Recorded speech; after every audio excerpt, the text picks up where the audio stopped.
Hey everybody, I'm Reverend Jim Keat, the digital minister at the Riverside Church, and this is The Word Made Fresh, the weekly video Bible study where we take a look at one of the upcoming lectionary passages, talk about it, and then have a conversation in the comments. So, let's do it.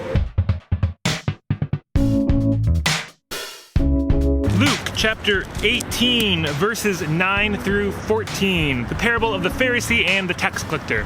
Goes something like this. Jesus also told them this parable to some who trusted in themselves that they were righteous and regarded others with contempt. Two men went up to the temple to pray, one a Pharisee and the other a tax collector. The Pharisee, standing by himself, was praying thus: God, I thank you that I am not like other people, thieves, rogues, adulterers, or even like this tax collector.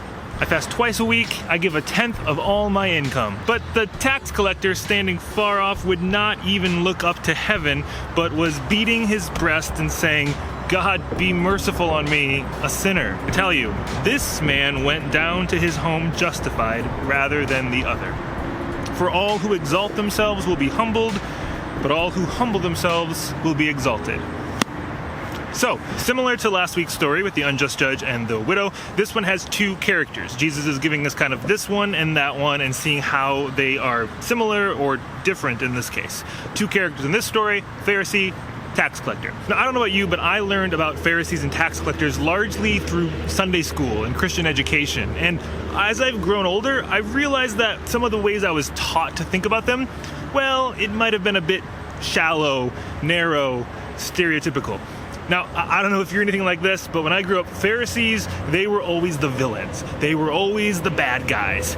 Even the song, I Just Want to Be a Sheep, taught me, I don't want to be a Pharisee because they're no fair, you see. I just want to be a sheep. Ba, ba, ba, ba.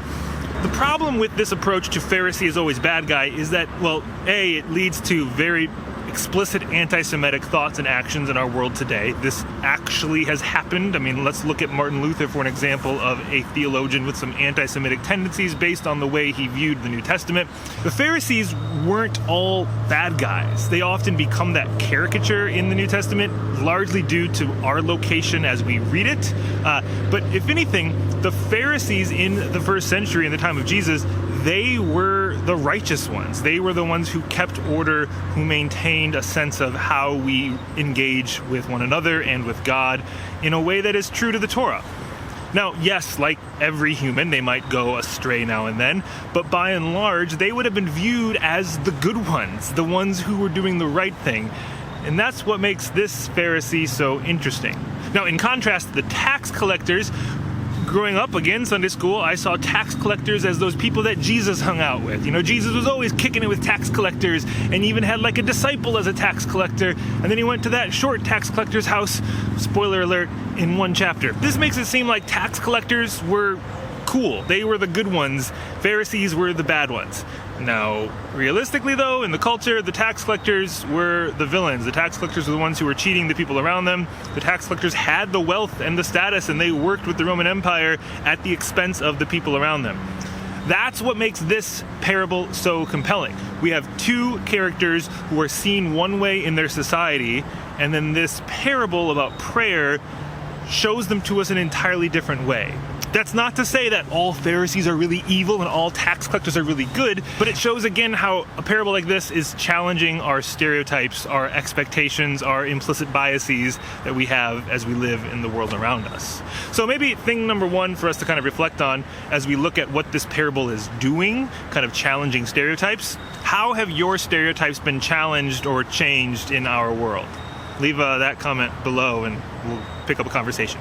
Okay, but moving on, what happens next? Now, okay, it's a parable, so nothing actually happens next, but the next chapter of this book is Zacchaeus, the tax collector that got Jesus' attention by climbing a sycamore tree.